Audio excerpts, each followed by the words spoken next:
ದರ್ಶನ್ ವಿರುದ್ಧ charge ಶೀಟ್ಗೆ great drama ಮಾಡಲಾಗಿದೆ. ನಟ ದರ್ಶನ್ ಬಂಧಿಸಿದ್ದು ಯಾಕೆ ಅಂತ ತಿಳಿಸಲಿ ಪೊಲೀಸರು.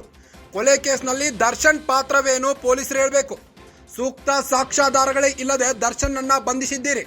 ಪೊಲೀಸರ ಜನ್ಮ ಜಾಲಾಡುತ್ತಿರೋ ದರ್ಶನ್ ಪರ ವಕೀಲ ಸಿ.ವಿ. ನಾಗೇಶ್ ರೇಣುಕಾಸ್ವಾಮಿ ಪತ್ತೆ ಹಚ್ಚಲು ಕಷ್ಟ ಆಯ್ತು ಅಂತಾರೆ. ಆದರೆ ಪೋಸ್ಟ್ ಮಾರ್ಟಮ್ ಲೇಟ್ ಮಾಡಿದ್ದಾರೆ. ಪೊಲೀಸರ ಫೇಲ್ಯೂರ್ ಬಗ್ಗೆ ಇಂಚಿಂಚು ಮಾಹಿತಿ ಬಿಚ್ಚಿಟ್ಟಿದ್ದಾರೆ ಸಿ.ವಿ. ನಾಗೇಶ್. ಲೂಪ್ ಹೋಲ್ಸ್ಗಳ ಬಗ್ಗೆ ಸಿ.ವಿ. ನಾಗೇಶ್ ವಾದ ಮಂಡಿಸಿದ್ದಾರೆ. 57ನೇ ಸಿಸಿಎಚ್ ಕೋರ್ಟ್ನಲ್ಲಿ ಸಿ.ವಿ. ನಾಗೇಶ್ ಅವರು ಇಂದು ಪೊಲೀಸರ ಜನ್ಮ ಜಾಲಾಡುತ್ತಿದ್ದಾರೆ.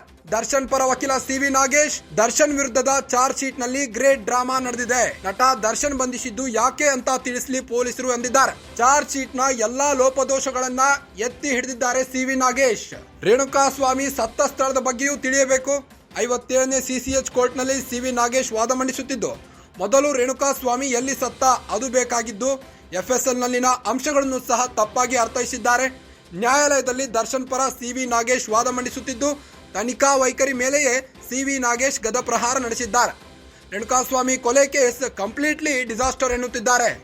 ಸಾಂದರ್ಭಿಕ ಸಾಕ್ಷ್ಯ ಸಂಗ್ರಹದಲ್ಲೂ ಪೊಲೀಸರು ವೈಫಲ್ಯ ಕಂಡಿದ್ದು, ಟೆಕ್ನಿಕಲ್ ಎವಿಡೆನ್ಸ್ ಕಲೆ ಹಾಕುವುದರಲ್ಲೂ ಫೇಲ್ಯೂರ್ ಆಗಿದ್ದಾರೆ. ಇದು ಎಂತ ಕತೆ ಮೈಲಾರ್ಡ್ ಎಂದು ಸಿ.ವಿ. ನಾಗೇಶ್ ಪ್ರಬಲವಾಗಿಯೇ ದರ್ಶನ್ ಪರ ವಾದ ಮಂಡಿಸಿದ್ದಾರೆ. ಇವತ್ತು ಇಡೀ ಕೇಸ್ನಲ್ಲಿ ಪೊಲೀಸರ ಕಟ್ಟುಕತೆ ತುಂಬಿದೆ ಎಂದಿದ್ದಾರೆ. ಸಿ.ವಿ. ನಾಗೇಶ್ ಅವರು ಇಂದು ಕೋರ್ಟ್ನಲ್ಲಿ ಅಗ್ರೆಸಿವ್ ವಾದ ಮಂಡಿಸಿದ್ದಾರೆ. ಇನ್ನು ದರ್ಶನ್ನ ಹಣದ ವಿಚಾರಕ್ಕೆ ಬರುವುದಾದರೆ, ದರ್ಶನ್ ಮನೆಯಲ್ಲಿ ಸಿಕ್ಕಿದ್ದು ಕೇವಲ ವ್ಯವಹಾರಿಕ ಹಣ ಅಷ್ಟೇ. ಈ ವ್ಯವಹಾರಿಕ ಹಣವನ್ನೇ ಸಾಕ್ಷ್ಯ ನಾಶಕ್ಕೆ ಎಂದು ಬಿಂಬಿಸಿದ್ದಾರೆ ಪೊಲೀಸರು ಅಂತ ತಿರುಗೇಟು ನೀಡಿದ್ದಾರೆ ಪೊಲೀಸರಿಗೆ ಸಿ.ವಿ. ನಾಗೇಶ್. ಸಾಕ್ಷ್ಯ ನಾಶಕ್ಕೆ ದರ್ಶನ್ ಮನೆಯಲ್ಲಿ ಹಣ ಇಟ್ಟಿದ್ದಲ್ಲ, ಅದು ದರ್ಶನ್ ಮನೆಯಲ್ಲಿ ಸಿಕ್ಕಿದ್ದ ಹಣವನ್ನ ಬೇರೆ ಉದ್ದೇಶಕ್ಕೆ ಬಳಸಿದ್ರು. ಅದನ್ನ ಪೊಲೀಸರು ತಪ್ಪಾಗಿ ಉಲ್ಲೇಖ ಮಾಡಿದ್ದಾರೆ ಎಂದು ಸಿ.ವಿ. ನಾಗೇಶ್ ಪ್ರಬಲವಾಗಿಯೇ ವಾದ ಮಂಡಿಸಿದ್ದಾರೆ. ಮರಣೋತ್ತರ ಪರೀಕ್ಷೆಗೆ 3 ದಿನ ಕಾದಿದ್ದಾರೆ. ಯಾಕೆ ತಡವಾಗಿ ರೇಣುಕಾಸ್ವಾಮಿ ಪೋಸ್ಟ್ ಮಾರ್ಟಮ್ ಮಾಡಿಸಿದ್ದಾರೆ. ರೇಣುಕಾಸ್ವಾಮಿ ಮರಣೋತ್ತರ ಪರೀಕ್ಷೆಯು ತಡವಾಗಿದೆ ಎಂದಿದ್ದಾರೆ. ಪೊಲೀಸರು ಟೈಮ್ ವ್ಯರ್ಥ ಮಾಡಿದ್ದು ಯಾಕೆ? ಪೊಲೀಸರ ಉದ್ದೇಶವಾದರೂ ಏನು? ಹಾಗಾದ್ರೆ ದರ್ಶನ್ ಅವರ ಕರಿಯರ್ ಅನ್ನ ಹಾಳು ಮಾಡಲು ಪೊಲೀಸರು ಉದ್ದೇಶಪೂರ್ವಕವಾಗಿ ಚಾರ್ಜ್ ಶೀಟ್ ನಲ್ಲಿ ಸುಳ್ಳು ಸಾಕ್ಷ್ಯಾಧಾರಗಳನ್ನ ಉಲ್ಲೇಖಿಸಿದ್ದಾರೆ ಅಂತ ಸಿ.ವಿ. ನಾಗೇಶ್ ವಾದ ಮಂಡಿಸಿದ್ದಾರೆ.